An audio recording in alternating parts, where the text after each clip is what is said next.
You ever walk into a place and instantly feel like you don't belong? Like the second you cross that invisible line, the air shifts, the glances turn sharp, and without anyone saying a word, you already know they've judged you. That's exactly what happened to a man wearing a hoodie, one hand clutching a worn-out laptop bag, the other gently pushing a stroller. His daughter was asleep, head slumped sideways, clutching a toy bunny. A single dad, tired, soft-spoken, just trying to catch his breath between flights. He walked into the VIP lounge of a major international airport, and within seconds, a staff member approached. No hello. No welcome. Just this, sir, this area is for business class travelers only. He hadn't said a word yet. But what happened next? No one in that lounge, not a single person, was ready for it. Just as the security team moved toward him, a tall woman in a sharp navy suit stood up. Calm, elegant, and radiating authority. She walked slowly toward the commotion, heels clicking, eyes locked. Then she said one sentence that froze every person in the room. He's not just allowed here. He's the mind behind our future. That moment changed everything. But who was she? And why did she defend a man she didn't seem to know? And more importantly, what had he done that made the CEO of a billion-dollar tech company speak up like that? You're about to find out. Because this isn't just a story about a dad in a hoodie and a powerful CEO, it's about perception, quiet strength, and the life-changing impact of someone who sees your value when the world only sees your surface. Before we get into it, drop a comment. Have you ever been judged for how you look? Or for where you're from? I read every comment. Your voice matters here. And hey, tap that like button if you believe in standing up for what's right, even when it's uncomfortable. If this kind of story speaks to you, make sure to subscribe and turn on the bell. These aren't just stories, they're truths people need to hear. Now let's rewind to the moment that Dad walked in, not knowing the next 10 minutes would change his life forever. Before that day at the airport, before the confrontation, the whispers, and the CEO's powerful intervention, he was just a man doing his best. His name? Marcus Lane, 34, software architect, widower, full-time father to a 2-year-old named Ava. Every morning started the same, 5 a.m. alarm. Coffee reheated from the day before. Laptop open by 5:30, baby monitor in arm's reach. He worked with one eye on code and the other on a toddler who hadn't yet figured out how to nap for more than 20 minutes. His life was a careful dance of nap schedules, pull requests, bottles, and beta tests. Marcus was once a rising star in Silicon Valley. He had co-founded a tech startup in his 20s that almost got acquired, until it didn't. The stress, the burnout, and the long nights away from home eventually pulled him towards something simpler. Or so he thought. Then everything changed. 3 years ago, Erin, his wife, his college sweetheart, collapsed in their kitchen. Undiagnosed heart condition. She was gone in under an hour. No warnings, no time to prepare. Suddenly, Marcus was left holding a 6-month-old baby and a career that didn't accommodate grief. But he never gave up. He sold the house, moved into a modest apartment, took freelance work, projects most developers passed over because they were too boring or too back-end heavy. Marcus didn't care. He just needed stability, a rhythm, a way to be present for Ava while still putting food on the table. And even in survival mode, Marcus excelled. He quietly became one of the most sought-after independent engineers for stealth mode AI startups. His name was rarely on headlines, but his code was running in products you've probably used this week. He specialized in optimization, taking bloated systems and reducing their lag by milliseconds. Milliseconds that, in AI, mean millions. And yet, no one knew his face. He turned down Zoom calls, avoided conferences. His NDA agreements were ironclad. Most executives didn't even know who was writing the code, they just knew the product suddenly worked better. The hoodie he wore wasn't just comfort, it was camouflage. So when that private jet invitation came, he hesitated. It was a direct ask from a mysterious high-level exec to present his architecture in person at the company's SF headquarters. Off record, they said. Casual. He agreed, only if he could bring Ava. They said yes, and that's how he found himself, bleary-eyed and underdressed, in the VIP lounge of an airport, holding a stroller with one hand and a thumb drive containing the future of a billion-dollar infrastructure in the other. He didn't walk in expecting kindness, but he also didn't expect to be treated like an intruder. The man people judged in 5 seconds was the one solving problems their in-house teams had spent 6 months stuck on. And in that lounge, no one knew who he was, except one person. The woman across the room, the one in the navy heels and the tailored suit, recognized him. Not by face, but by the code he'd submitted. She'd seen his solutions. She'd read his commit messages. She'd followed his work for months. And now, she was about to return the favor.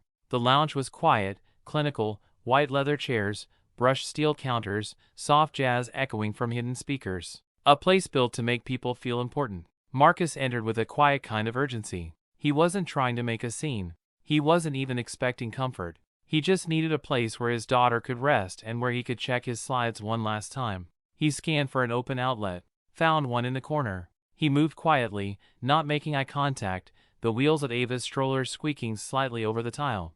At first, no one noticed, or so he thought. He plugged in his laptop, opened the presentation, and whispered softly to Ava. She stirred. He handed her a small bottle and placed her bunny back in her lap. Then came the looks. It started with a man in a pinstripe suit who hadn't looked up from his tablet in 10 minutes until Marcus walked by. Then suddenly, he had to look. His gaze narrowed. Lips tightened. Next, a woman in Louboutin heels and a matching blazer shifted uncomfortably in her seat across from Marcus. She made a show of pulling her purse closer to her side. Then came the first staff member. Clean cut. Young.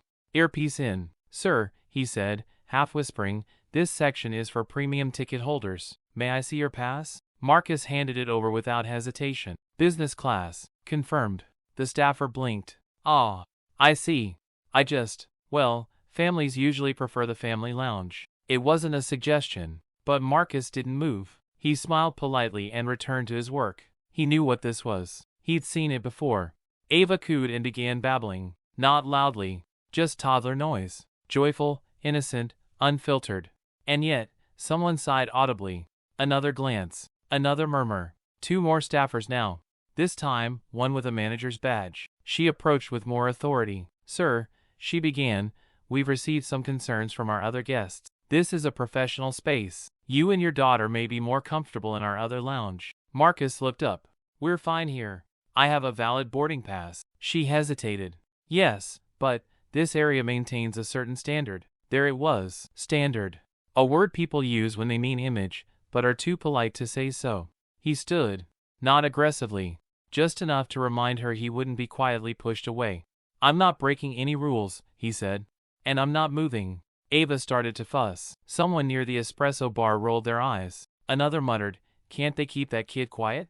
The tension spread like spilled coffee, fast, messy, and impossible to ignore. And that's when it happened. From the far corner of the room, a voice rang out.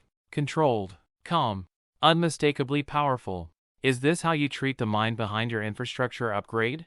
Heads turned. A woman in her mid-40s stood, adjusting the cuff of her navy blazer. Her heels clicked across the tile as silence fell like glass breaking. Elena Harper, someone whispered. That's the CEO. She walked past the line of executives, past the frozen staff, right up to Marcus and Ava. I've been looking forward to this moment, she said, gently nodding toward Marcus. And this is not the welcome he deserves. The manager stammered. I didn't know, you didn't ask, Elena cut in. You assumed. Because of a hoodie. Because of a child. Because he didn't walk in waving a title around. She turned to the room. This man right here solved a problem your own engineers couldn't. He rebuilt a foundation that was crumbling, and he did it between diaper changes, nap times, and client calls. Without his work, our AI division wouldn't be presenting at next quarter's summit. The room was silent. Marcus said nothing. He wasn't the kind to brag. But Elena wasn't done. You see a man in a hoodie and a baby, she continued. I see one of the smartest, most resilient minds I've encountered in my entire career. And you almost dismissed him because he didn't look like what you expected. A few people looked away. She knelt beside Ava. Hi there, she said softly. I'm a big fan of your dad. Ava grinned.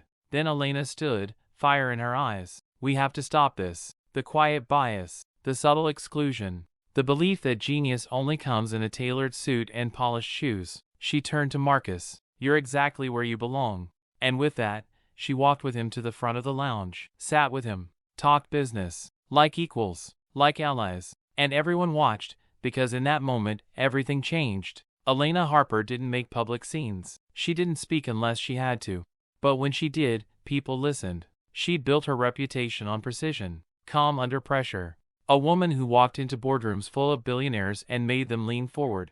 But in that lounge, surrounded by tension and discomfort, something inside her snapped. Because this wasn't the first time she had seen someone like Marcus dismissed without cause. Years earlier, Elena had been the outsider. The woman in a room full of old money investors explaining a tech concept they hadn't even heard of, only to be asked if she was the assistant. She'd been told to her face that women don't lead real engineering teams, that she'd be better off in marketing. That moment burned itself into her memory. It didn't make her bitter, it made her focused. So when she saw Marcus that morning, tired eyes, quiet energy, every movement calculated to avoid confrontation, she didn't see weakness. She saw herself. Not literally, but in essence. The quiet genius. The one who delivers without bragging. The one who works in the shadows because visibility isn't safety, it's exposure. And she knew exactly who he was. 3 months earlier, her company's AI platform was collapsing under the weight of its own ambition. Her engineers were stuck. Code was bloated. Models weren't deploying correctly. The clock was ticking toward a public demo, and failure wasn't an option. Then she got an email. "Not sure who this guy is," it read, "but he cleaned up 40% of our back-end code in 3 days. She opened the repository. And she was stunned.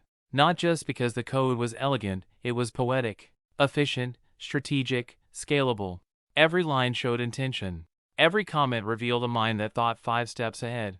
She'd spent a decade reviewing code, but this was different. She spent hours diving into it, forgetting meetings. She'd never seen anyone solve complex problems so quietly, so surgically. It felt like discovering the work of a ghost architect, someone who rebuilt her crumbling system from the ground up without demanding credit or control.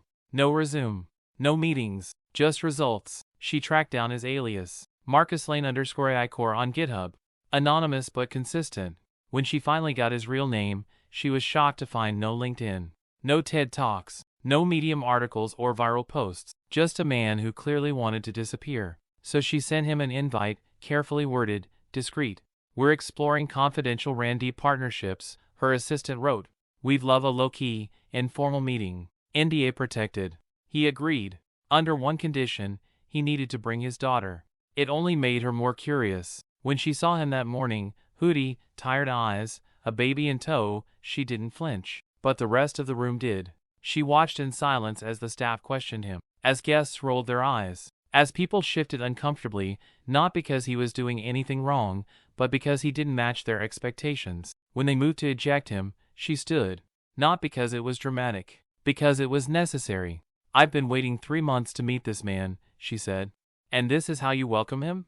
And just like that, the atmosphere cracked. Later, she sat down with Marcus, gave him space to breathe. She didn't ask for deliverables or deadlines. She asked about Ava, about how he worked, what he needed to keep creating. And then, she made him an offer. "Elena," she said, extending a hand. "CEO to CTO. If you'll take it." He blinked. "I'm not sure I'm the right person." "You are," she said. "I've been reading your mind for 3 months. You're already building the future. I'm just asking if I can give you the tools to do it better." He didn't cry, but his hands trembled slightly. Then he asked the question no one else had. "Why me?" She paused. "Because you didn't wait to be seen," she said. "You just did the work. And that's the kind of leader this industry needs, especially now." Across the lounge, people were still pretending not to listen, but they were hearing every word. Elena turned to the nearest staff member. "Do you realize how close you came to pushing out the architect of your own infrastructure?" The young man shook his head, apologetic. "I didn't know, you didn't ask," she said gently. And that's the problem. Bias wasn't always loud. It wasn't always cruel. Sometimes, it just looked like doubt, discomfort, unearned suspicion. That was the moment the room changed. From discomfort to awareness, from silence to respect, and most importantly, from judgment to curiosity. The flight to San Francisco was quiet, but everything had changed. Marcus sat in seat 1B with Ava curled against his chest, her soft breaths rising and falling like the rhythm of a promise finally kept. Elena Harper, in 1A, reviewed notes in silence. She didn't need to say much. The most important things had already been said. For the first time in years, Marcus felt what he hadn't allowed himself to feel, seen. When they landed, there was no paparazzi, no public announcement. Just a sleek black car waiting for them at the gate, with a car seat already installed. That kind of detail told him Elena didn't just talk, she noticed. Over the next few days, everything moved quickly. The private onboarding session, the quiet introduction to his new internal team. A custom workspace built into a converted nursery room on campus, just in case Ava ever needed to visit. Within 2 weeks, it was official. Marcus Lane was named Chief Technology Officer of the company's AI Systems Division. The internal memo was clear and brief. The mind behind our transformation now leads its future. He asked that it stay quiet. No press releases. No LinkedIn posts. He wasn't chasing fame, just the freedom to build on his own terms. His first act as CTO wasn't technical. It was cultural. He overhauled the contractor pipeline, removing credential bias, university filters, and language that quietly excluded non-traditional applicants. He introduced a new system, code-only reviews, blind testing, and a mandatory mentorship track for applicants who fell just short, but showed potential. The result? Talent surged. People from rural towns, single parents, veterans, and self-taught coders began making it through. Some of the very people who once would have been turned away, just like him. And that day in the lounge? It never went viral. There was no phone footage, no trending hashtag, no think piece written about it. But those who were there, they remembered. The manager who had asked him to leave later sent an email. Not corporate, not scripted, just a heartfelt message of reflection. Marcus replied with kindness. One of the women who had whispered about him in the corner of the lounge, she sent flowers to his office when she learned about his role, along with a handwritten note that read, "You reminded me not to judge what I don't understand." Elena, too, changed. She began leading differently. She stopped scanning rooms for polish and started searching for substance. She began sitting in on onboarding calls, not just board meetings. She had her team audit all hiring systems for hidden bias, not for optics, for truth. Because what happened in that lounge wasn't just a wake-up call. It was a mirror. As for Marcus, he's still in hoodies, still drinking reheated coffee at 5:30 a.m., still reading bedtime stories while debugging algorithms. But now, he walks into rooms with his head high. Because the story isn't just about a man being told to leave a room.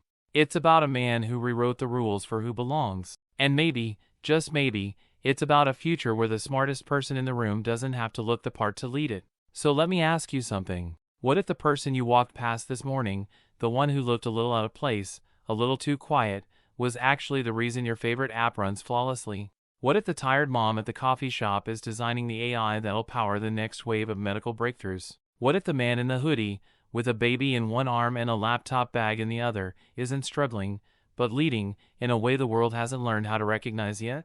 Because brilliance isn't always loud. Genius doesn't always wear a suit. And leadership? It doesn't always come with a title. Marcus Lane didn't ask to be defended. He didn't make a scene. He didn't raise his voice. He just kept showing up, writing code, solving problems, raising his daughter, quietly reshaping the future in stolen moments between bedtime and deadlines. And in that lounge, he almost got erased, not by violence or scandal, but by something far more common, assumption. It shouldn't take a CEO to change the outcome. It should take all of us. Every time.